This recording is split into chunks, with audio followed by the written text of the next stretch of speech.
Pemirsa setia Pijar TV, terima kasih ya sudah klik video YouTube ini. Program ini didanai oleh mitra dan sahabat sekalian yang selalu mendukung kami dengan setia. Dan tahukah saudara bahwa ada cara yang baru dan mudah loh di YouTube untuk membantu kami memproduksi program-program yang selalu fresh di Pijar TV. Silakan klik tombol thanks di bawah dan saudara bisa mengirimkan kami stiker Super Thanks dengan donasi saudara. Yuk, segera dicoba. Seberapapun donasi saudara sangat memberkati pelayanan kami. Salam terang bagi Indonesia.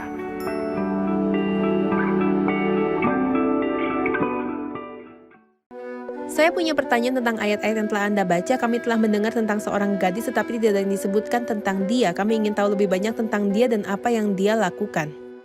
Beritahu kami tentang gadis ini. Tidak ada identitas apa-apa tentang gadis ini, tapi kami tahu apa yang dia lakukan.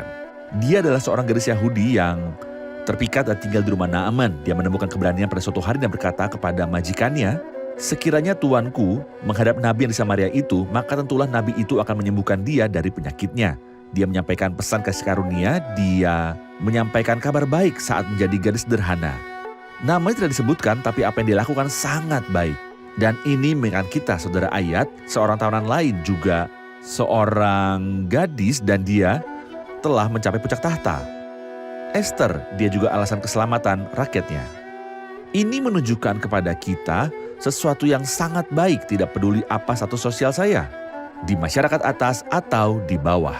Tuhan menempatkan orang percaya di sini atau di sana untuk bersaksi, untuk menjangkau orang-orang yang tidak dapat dijangkau oleh orang lain, hanya saya. Dan ini adalah undangan bagi pemirsa kita yang berharga untuk menjadi saksi apapun. Pekerjaan Anda jangan remehkan, sekecil apapun Tuhan mampu menggunakan satu kalimat untuk menjadi berkat abadi yang besar bagi jiwa-jiwa di sekitar Anda. Tidak peduli seberapa ketat itu. Tidak peduli seberapa ketat. Daniel adalah tawanan dan dia adalah berkat. Di Benar. Babel, Yusuf juga dijual sebagai budak di Mesir dan dia adalah Di berkat. penjara. Sebab untuk memelihara kehidupanlah Allah menyuruh aku mendahului kamu. Benar.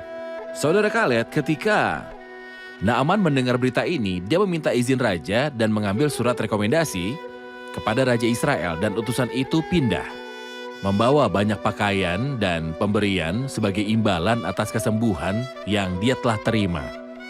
Mohon ceritakan apa yang terjadi setelah dia pindah dan pergi ke Israel. Naaman adalah seorang dengan status yang hebat seperti yang telah kita dengar. Dan dia memiliki rekomendasi khusus dari raja ke raja Israel, dan tentu saja ini adalah kesalahan. Karena penyembuhannya bukan oleh Raja Israel, Oleh Allah Israel. tetapi penyembuhan oleh Allah Israel diwakili oleh abdi Allah, Elisa, orang miskin. Naaman mengambil surat-surat itu dengan rekomendasi dari raja kepada raja dan dia pergi. Tentu saja Naaman telah membayangkan bahwa ketika dia sampai di tanah itu mereka akan menyanyikan lagu kebangsaan untuknya. Bahwa Resepsi mereka akan kerajaan. menyebarkan karpet merah dan bahwa dia akan mendapat sambutan hangat, terutama karena pada saat itu mereka mendapat tekanan atas Israel. Jadi dia berpikir bahwa pergi ke mereka adalah sesuatu yang menyenangkan. Tetapi dia terkejut dengan sesuatu yang sama sekali berbeda setelah dia pergi ke Elisa yang diutus oleh Raja Israel. Dia terkejut karena Elisa mengirim seseorang kepadanya, bahkan tidak keluar. Karena Elisa adalah abdi Allah yang tahu hukum bahwa dia tidak seharusnya berurusan dengan orang ini dengan cara apapun. Penderita kusta, jadi dia mengirim seseorang yang memberitahukannya, "Pergilah ke sungai Yordan dan mandikanlah dirimu 7 kali, dan tubuhmu akan pulih seperti tubuh anak kecil." Dia tidak mengharapkan itu. Tidak sama sekali. Terutama kita akan tahu nanti bahwa seringkali sungai Yordan berlumpur. Berlumpur. Ya, berlumpur. Bahkan dia menunjukkan reaksi ganda. Semula dia marah, lalu dia menolak. Kenyataannya jika Naaman melanjutkan kemarahan dan penolakannya, dia akan menyangkal dirinya sebagai berkat terbesar. Dan sampai sekarang, jika ada orang yang terus dalam kemarahan dan penolakannya terhadap Injil Kristus dan pengorbanan Kristus, dia akan menyangkal dirinya. Anugerah terbesar. Mengapa Naaman marah? Ada ayat yang ditulis Rasul Paulus pada orang percaya di Korintus bahwa tetapi manusia duniawi tidak menerima apa yang berasal dari roh Allah karena hal itu baginya adalah kebodohan. Dia penuh dengan kebodohan sehingga dia tidak mengerti metode dan cara sederhana Tuhan dalam menerima berkat keselamatan. Dan Naaman menolak hal ini setelah dia marah. Naaman menolak untuk pergi dan mandi di sungai Yordan, dan dia memiliki alasan manusiawi yang sepele yang ketika disandingkan dengan Tuhan membuktikan diri mereka tidak berharga. Jadi ini adalah reaksi spontan dari manusia alami dan kita tidak perlu heran Manusia saat alami ini. berarti manusia biasa. Manusia biasa. Yang tidak lahir Yang dari terpelajar, Tuhan. yang tidak lahir dari Allah dan Roh Kudus, tidak tinggal dalam Dia, yang tidak mengetahui nilai Injil dan tidak berlindung dalam pengorbanan Kristus. Kita seharusnya tidak terkejut ketika kita berbicara dengan beberapa orang tentang Kristus, mereka marah. Dia berpikir bahwa saya menuduhnya sebagai orang berdosa. Sebenarnya menjadi orang berdosa bukanlah suatu tuduhan. Tetapi menjadi pendosa adalah sifat yang melekat pada diri manusia selama dia ada di bumi sejak dia lahir sampai dia mati. Jadi dia harus mengakui bahwa dia adalah orang berdosa untuk menerima berkat. Jelas di sini bahwa Naaman sombong di dalam hatinya. Ini jelas. Dia sangat marah karena Elisa tidak pergi keluar untuk berbicara dengannya tetapi mengiriminya utusan. Dan bagaimana saya bisa masuk sungai Yordan yang hampir penuh dengan lumpur? Mohon ceritakan kesombongan secara umum, bagaimana Tuhan melihatnya dan bagaimana hal itu dapat menghambat keselamatan. Bagaimana Tuhan melihatnya? Dia melihatnya sebagai dosa iblis jika kita melihat apa yang Alkitab katakan. Tuhan menentang orang yang congkak. Sungguh aneh, saudara ayat. Alkitab penuh dengan ayat-ayat yang berbicara tentang Tuhan yang mengasihi orang berdosa tentunya. Dan saya tidak memiliki ayat yang mengatakan bahwa Tuhan menentang pencuri, atau bahwa dia menentang siapapun meskipun ini semua adalah dosa dan Tuhan menolaknya. Tapi Tuhan menentang orang yang congkak karena Tuhan tidak menyukai dosa kesombongan. Tapi jika saya jujur dengan Anda dan mengatakan bahwa kebanggaan ada di hati kita.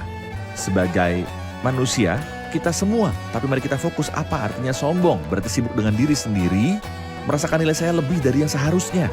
Ketika Anda berhubungan dengan Tuhan dalam hal-hal rohani, poin pertama, yaitu keselamatan adalah malapetaka. Mengapa? Ya Tuhan memberitahu saya bahwa saya adalah orang berdosa dan Roh Kudus bergumul. Dan menegur saya dan mengatakan bahwa Anda sangat jahat.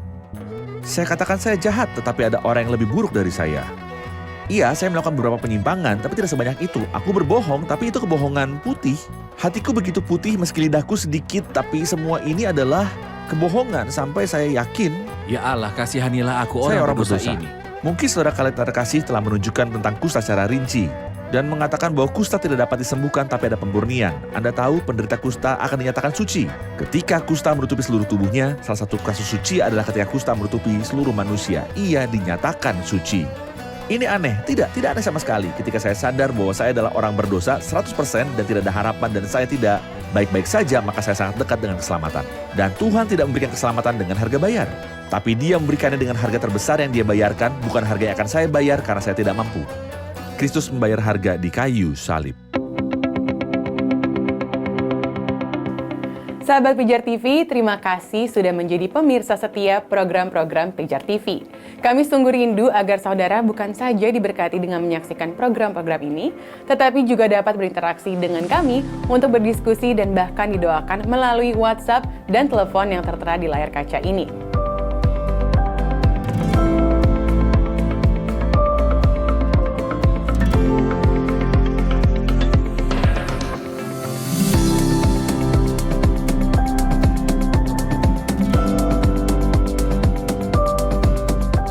Hubungi kami sekarang melalui WhatsApp, tim Respon Pijar TV siap untuk melayani saudara.